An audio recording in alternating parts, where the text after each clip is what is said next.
বিসমিল্লাহ আলহামদুলিল্লাহ ওয়াসসালাতু ওয়াসসালামু আলা রাসূলিল্লাহ। নিয়মিত আল কোরআন রিডিংয়ের এই আয়োজনে আরও একটি নতুন আয়াত নিয়ে আপনাদের সামনে এসেছি। সূরা আল বাকারার 100 নম্বর আয়াত। প্রতিদিন আমার সাথে যদি আপনারা রিডিং পড়েন তাহলে যারা রিডিং ভুলে গিয়েছেন অথবা ফ্লুয়েন্সি কমে গিয়েছে তারা ইনশাআল্লাহ কিছুদিনের মধ্যেই স্মুথলি রিডিং পড়তে পারবেন। সেই সাথে একটু একটু করে তাজউইদের নিয়ম কারণগুলো আপনাদের জানা হবে ইনশাআল্লাহ।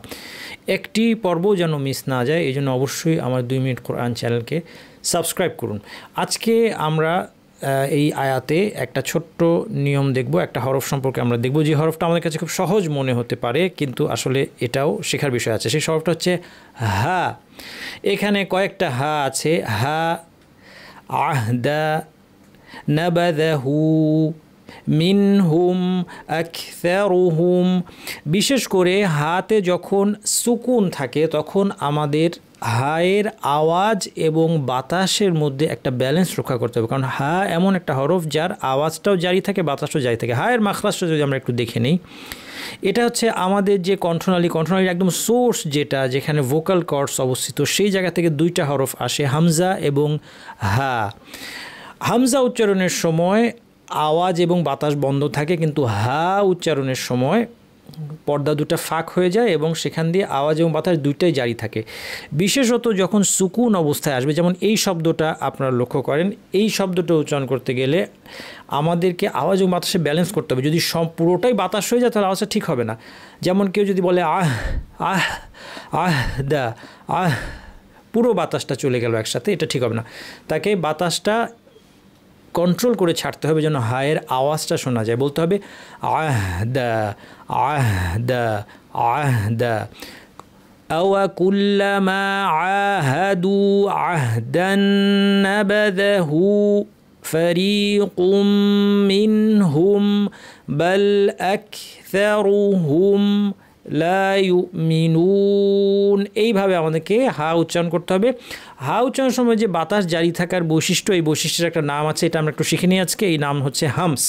হামস অর্থ হরফ উচ্চারণের সময় বাতাস থাকা বা বাতাস প্রবাহিত থাকা। এরকম হরফ আছে মোট 10টি, তার মধ্যে একটি হরফ হচ্ছে হা। আজকে আমরা একটি হরফ দেখলাম, পর্যায়ক্রমে আমরা বাকি হরফগুলো দেখব ইনশাআল্লাহ। চলুন আমরা পুরো আয়াত তেলাওয়াত করি, সেই সাথে আপনার অর্থটা একটু দেখে নেবেন। আমরা চাই তেলাওয়াতের সাথে সাথে অর্থও জানবো এবং শেষ পর্যন্ত যেন আমরা আল কোরআনকে আমলে বাস্তবায়ন করতে পারি। শুরুতে আছে আওয়া। আওয়া, আ শক্ত, ওয়া সাবলীলভাবে বলতে হবে। ওয়া ওয়া অ বলবো না, অথবা ও ভারী করে বলবো না। আওয়া কুল্লামা, মাতে এখানে টান আছে, এর আগে কিন্তু কোনো টান নাই, তাহলে আমাদেরকে বলতে হবে আওয়া কুল্লামা মা। আহাদু, আইনের উপর খাড়া জবর যেটাকে আপনারা বলেন, অথবা ছোট আলিফ, এটাকে টানতে হবে। আহাদু, দাল পেশ পরে ওয়াও সাকিন টানতে হবে।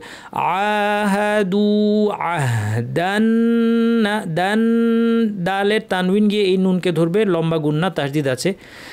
আহদান নাবাদাহু, হায়ের উপর উল্টা পেশ টানতে হবে। হুফা, হুফা উল্টা পেশের কারণে টেনে।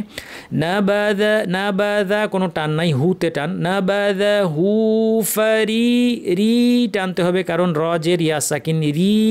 ফারি কুম, মি এখানে তানউইন গিয়ে মিমকে ধরবে, লম্বা গুন্না। কুম মিন হুম, নুন সাকিন পর হা আছে, এই নুনকে স্পষ্ট করে বা ইজহার করে পড়তে হবে, স্পষ্ট করে পড়তে হবে। মিন হুম, গুন্না লম্বা করব না। ফারিকুম মিনহুম, এখানে আমরা থেমে যেতে পারি। বাল বাল আক, বাল আক সারুহুম, কোনো টান নাই। বাল আক সারুহুম। লা, এখানে টান আছে। লা, লাম আলিফ, লা ইউ, হামজার আওয়াজ টোটালি বন্ধ হয়ে যাবে। মিনুন, ইউ, লা ইউ মিনুন। শেষে ওয়াও নুন, আমরা 2 আলিফ টেনে থামবো, পুরোটা পড়ি।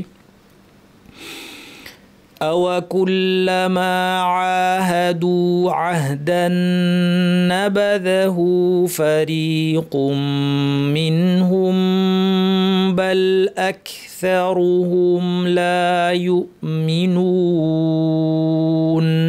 এখানে মিনহুম যদি না থামি আমাকে মিম সাকিন পর বা আমাকে মিমের গুণাটা লম্বা করে দিয়ে পড়তে হবে, এটার নাম ইখফা শাফাউই। এটা আমরা পরে শিখবো ইনশাল্লাহ। কীভাবে পড়তে হবে সেটা দেখে নিন। মিনহুম বাল যেভাবে আমি পড়েছি এটা হচ্ছে না থেমে পড়লে। আর যদি আমি থেমে পড়তাম, আরেকবার পড়ে শোনাচ্ছি আয়াতটা থেমে। أَوَكُلَّمَا عَاهَدُوا عَهْدًا نَبَذَهُ فَرِيقٌ مِّنْهُمْ بَلْ أَكْثَرُهُمْ لَا يُؤْمِنُونَ